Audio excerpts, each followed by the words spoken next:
İnsan çocukluğundan ne zaman ayrılır? Hiç düşündünüz mü? O anı kimse hatırlamaz ama herkes yaşar bunu. Bir sabah uyanırız ve artık çocuk değilizdir. Bahçede koşmayı, salıncakta sallanmayı bırakır, yetişkin olmanın telaşına kapılırız. Oysa çocukluğumuz hiçbir yere gitmez, bizi terk etmez. Sadece izin verdiğimiz kadar bizimle kalır. Kimimiz onu kalbimizin köşesinde bir sır gibi saklar. Kimimiz ise unutmak istercesine geride bırakır. Fakat çocukluk unutulmaz. Unutulduğuna inansak bile sessizce, kırgın gözlerle bizi bekler, eksik kalarak yolumuzu gözler. 5 evin çevrelediği geniş bir avlu. Evlerden yalnızca biri 2 katlıdır. Merdivenleri dışarıdan dik bir açıyla yükselerek 2. kata çıkar. Alt kattaki kapısı doğrudan bahçeye açılır ve bütün avluya hakimdir. Köşede baştan aşağı kırmızıya boyanmış büyük bir salıncak durur. Bahçede sessizce duran çocukluklar dikkat çeker. Evlerin önünde, balkonlarda, duvar diplerinde. Hepsi bu avluda büyüyen aile bireylerine aittir. Yetişkinliğe adım attıklarında çoğu insan gibi onlar da çocukluklarıyla bağlarını koparmıştır. Oyunlarını, duygularını, saf yanlarını burada bırakmışlardır. Şimdi ise çocuklukları hüzünlü gözlerle sessizce bu bahçede bekler. Bahçenin zemini çakıl taşlarıyla kaplıdır. Ortasında yaşlı bir zeytin ağacı yükselir. Avlunun sonunda kahverengi ahşap kolonlarla desteklenmiş küçük kamelya vardır. Kamelyayla 2 katlı evin arasını asmalar sarmış, dallar bütün bahçeyi dolaşarak gölge bırakır. Evlerin önlerindeki küçük toprak alanlarda yeni dünya portakal ve armut ağaçları yetişir. Köşelerde ise rengarenk güller açar, kokuları bütün avluya yayılır. Ama bu avlu sadece bir ailenin geçmişini fısıldamaz. Çocukluğunu terk edenlerin sessizliğini de, onu yanında taşımaya cesaret edenin nefesini de taşır. Çünkü bu hikaye geride bırakanların değil, çocukluğunu yanında taşımaya cesaret eden Nazım'ın hikayesidir. Nazım 20'li yaşlarının sonlarında, 1,83 boyunda, beyaz tenli ve temiz yüzlü biridir. Üzerinde beyaz gömlek ve kumaş pantolon vardır.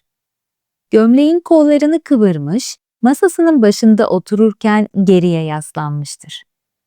Eline aldığı karalanmış kağıtları buruşturup odanın köşesindeki çöp kutusuna basket atmaya çalışır. Her atışta yüzüne çocuksu bir gülümseme yayılır. Keyif aldığı gözlerinden bellidir. Onun hemen solunda 8 yaşlarında Nazım'ın yüz hatlarını andıran bir çocuk durmaktadır. Bu çocuk Nazım'ın çocukluğudur. Her atışı heyecanla izler. Bazen sevinci, bazen tatlı hayal kırıklığını onunla aynı anda yaşar. Tam o sırada kapı açılır. İçeri 50'li yaşlarının ortalarında her zamanki gibi özenle giyinmiş müdür girer. Yanında çocukluğu yoktur. Sert ve ciddi yüz ifadesiyle odanın havasını bir anda değiştirir. Elinde sıkıca kavradığı dosyayı tek kelime etmeden masanın üzerine bırakır. Yüzündeki katı ifade odaya ağır bir sessizlik bırakır. Seni bu kadar motive eden şey bu çöp kutusu mu? Yazdığın saçmalıkları ancak buradan esinlenmiş olabilirsin. Nazım'ın yüzündeki çocuksu gülümseme silinir. Gözlerinde hayal kırıklığıyla kırgınlığın iç içe geçtiği derin bir hüzün belirir. Kaşları çatılır, sessiz bir çaresizlikle müdürüne bakar. Çocukluysa endişe ve telaş içinde Nazım'ı izler, bakışlarında hafif bir korku vardır. Bir düşünün Ersin Bey. Yaş ilerledikçe kendimizi fark etmeden bir mücadelenin içinde buluyoruz. Hepimiz iş, ev, aile, güvenli bir gelecek için çabalıyoruz. Ama hayatımıza giren insanlar ve yaşanan hayal kırıklıkları çoğu zaman derin yaralar bırakıyor. Belki de tedavi, çocukken sahip olduğumuz o masum duyguları unutmamakta saklıdır. Müdürün sıkılgan bakışları daha da belirginleşir. Nazım karşısındakinin onu anlamadığını fark etse de son cümleleri söylemek için toparlanır. Gündelik hayatın yükü hepimizi zorlar. Olumsuzluklar her an karşımıza çıkabilir. Bazen yetişkin aklı değil, çocukken taşıdığımız masumiyet bizi koruyacak en güçlü kalkandır. Müdürün sıkılgan bakışları yerini çatık kaşlara bırakır. Senden mantıklı senaryolar istedim. Çocuk hikayeleri değil. Ayrıca mutlu bir çocukluk geçirmiş olman kimsenin umurunda değil. Herkes senin kadar şanslı olmuyor. Bencilce duygularını kendine sakla ve işini adam gibi yap. Yoksa ilham kaynağının yanında götür ve kendine başka bir iş bul. Müdür hışımla arkasını dönerek odadan çıkar. Nazım'ın canı sıkılmıştır. Çocukluğu onu endişeli gözlerle seyretmektedir. Birkaç saat sonra mesai bitmiştir. Nazım ceketini giymiş, elinde dosyalarıyla çıkışa doğru yürür. Çocukluğu da sessizce onun peşinden gelir. Koridorlarda bir koşuşturma vardır. Küçük bölmelerde insanlar çalışmaktadır. Genç bir kadın dosyalarını kucaklamış aceleyle yürür. Yanında çocukluğu da sessiz adımlarla onu takip eder. Bir başka köşede telefonda öfkeyle bağıran bir adam vardır. Ama onun yanında çocukluğu yoktur. İleride 3-4 iş arkadaşı sohbet etmektedir. Samimi bir ifadeyle konuşan kadının yanında çocukluğu vardır. Onu gülümseyerek dinleyen arkadaşının da yanında çocukluğu belirir. Fakat diğer iki kadının yüzündeki yapmacık gülümsemeler hemen fark edilir. Onların yanında çocuklukları yoktur. Nazım çocukluğuyla birlikte dışarı çıkar ve sokağa adım atar. Önde o yürür, hemen yanında çocukluğu. Sokakta herkesin bir yerlere yetişme telaşı vardır. Bazı insanların yanında çocukluk halleri sessizce eşlik eder, adımlarını takip eder. Bazılarınınsa çocukluğu hiç görünmez. Yüzlerinde kaybolmuş bir ifade, omuzlarında hayatın yüküyle ilerlerler. Kimi mutsuzdur, kimi ciddi, kimi dalgın ya da üzgündür. Kimi boş gözlerle etrafına bakar, kimileri aceleyle koşturur. Nazım düşünceli bir şekilde arabasına doğru yürür.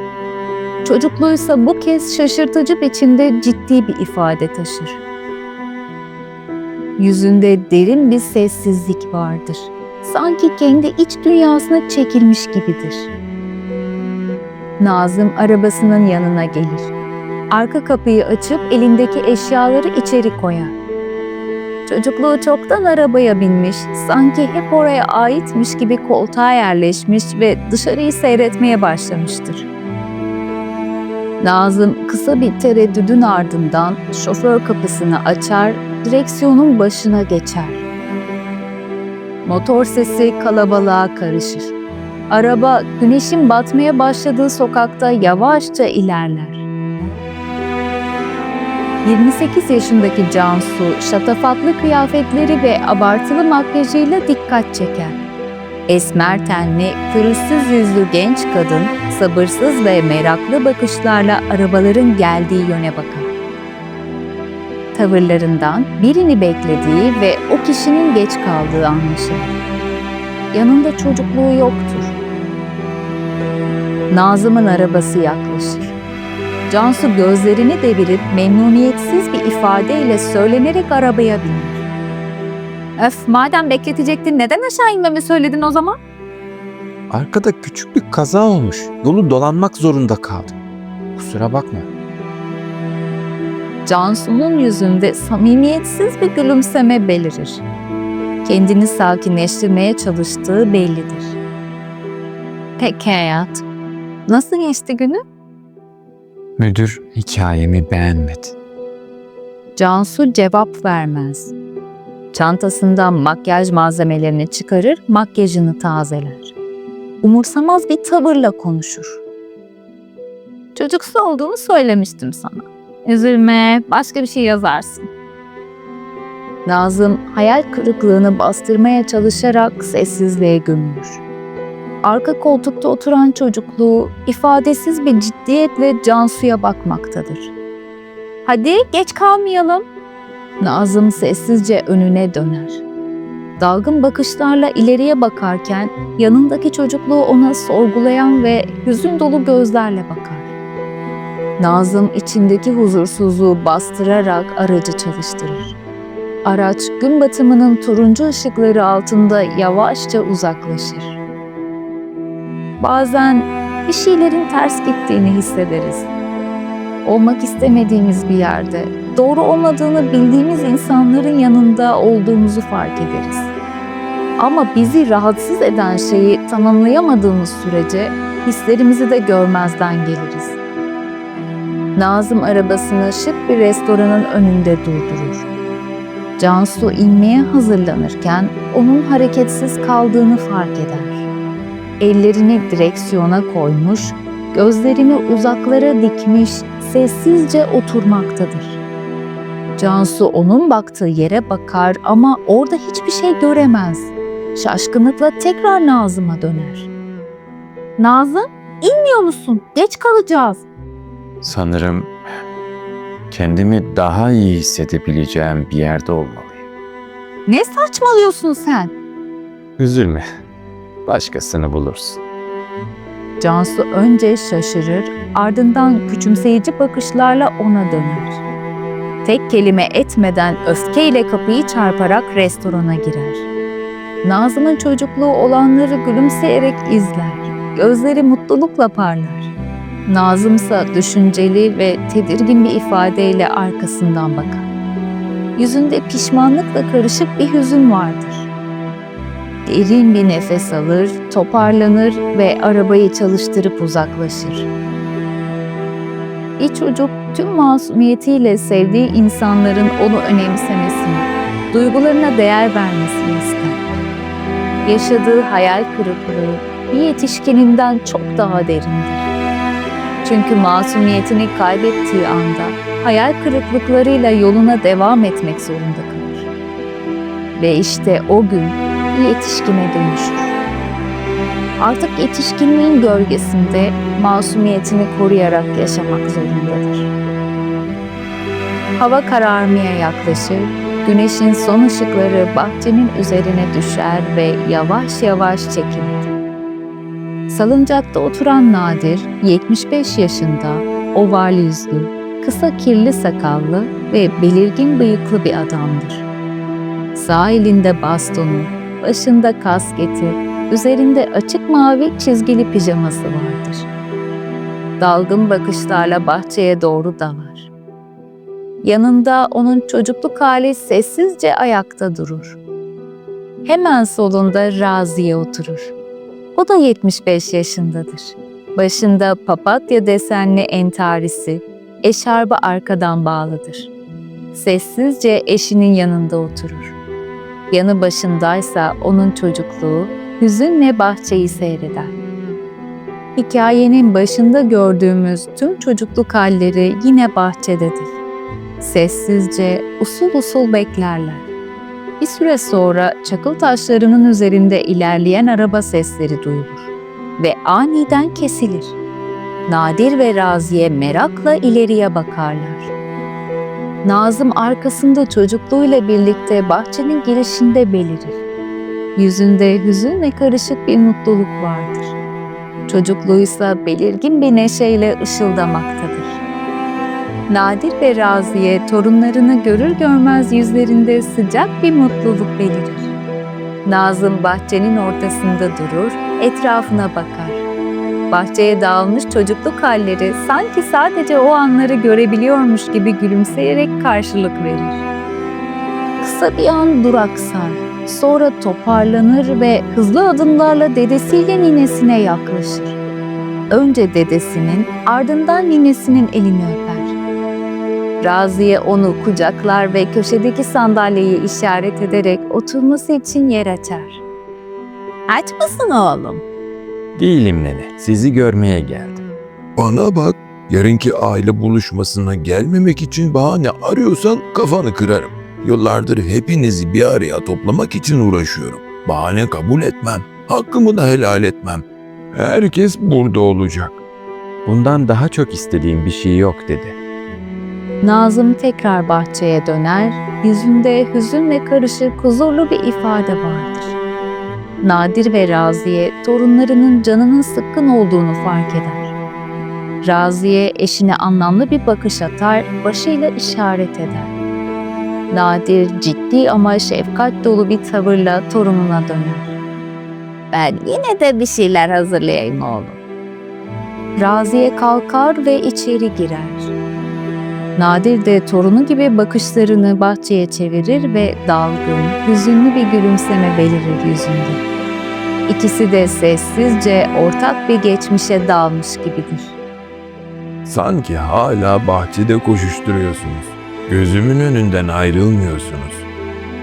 Nazım'ın çocukluğu dedesinin bu sözlerini duyunca birden sevinçle bahçenin ortasına doğru koşar. Diğer çocukluk halleri de gülüşerek onun peşinden gider. Kızlar çakıl taşlarını ayaklarıyla sürüyerek seksek oynayacakları alanı belirler. Bazıları beş taş oynamak için bir köşeye çekilir. Erkeklerden kimi birbirini kovalamaya başlar, kimisi de saklambaç oynamaya koyulur. Nazım ve Nadir sanki gerçekten onları görüyorlarmış gibi bahçeye gülümseyerek bakar. Bu sırada Nadir ve Raziye'nin çocukluk halleri salıncağın bir köşesinde el ele tutuşarak oynayan çocukları izler. Eskiden sizi birbirinizden zor ayırırdık. Akşam olunca eve girmeye ikna edemezdik.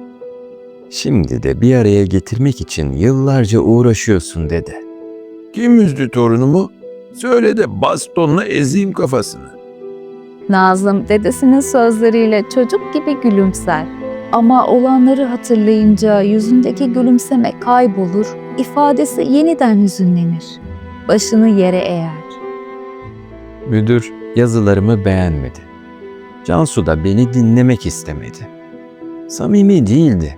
Neden bilmiyorum ama öyle hissettim. Bu yüzden ayrıldık. Nenen o kızı hiç sevmemişti. Nazım sorgulayan bir ifadeyle dedesine bakar. Nadir ise muzip bir tavırla başını yana eğer, omuzlarını kaldırarak "Ne yapalım?" der gibi hareket yapar. Hislerin belki de sana doğruyu söylemiştir.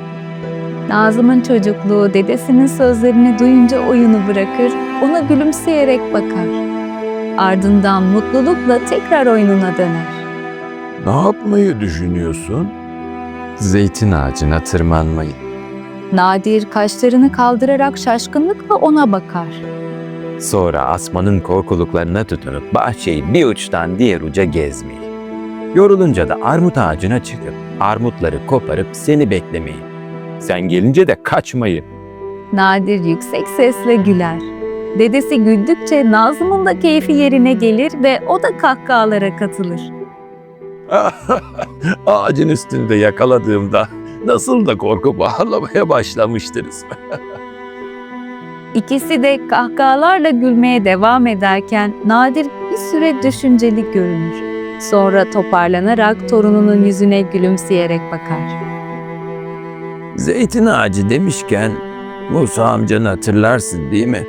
Yıllardır fidanları hep ondan alırım. Haftaya zeytin fidanlarının geleceğini söyledi. Sen gidip alacaksın, tamam mı? Tamam hallederim. Bana bak, beni geçiştirme. Sen getireceksin. Tamam dede tamam. Ben getireceğim. Yarın hepimize iyi gelecek. Söz veriyorum. Nadir'in çocukluğu ona dönüp gülümsedikten sonra tekrar bahçede oynayan çocuklara doğru döner. Bence de. Güneş batmıştır. Karanlığın gölgeleri bahçeye inerken çocukların oyunları devam eder. Güneşin batışı onların neşesine engel değildir.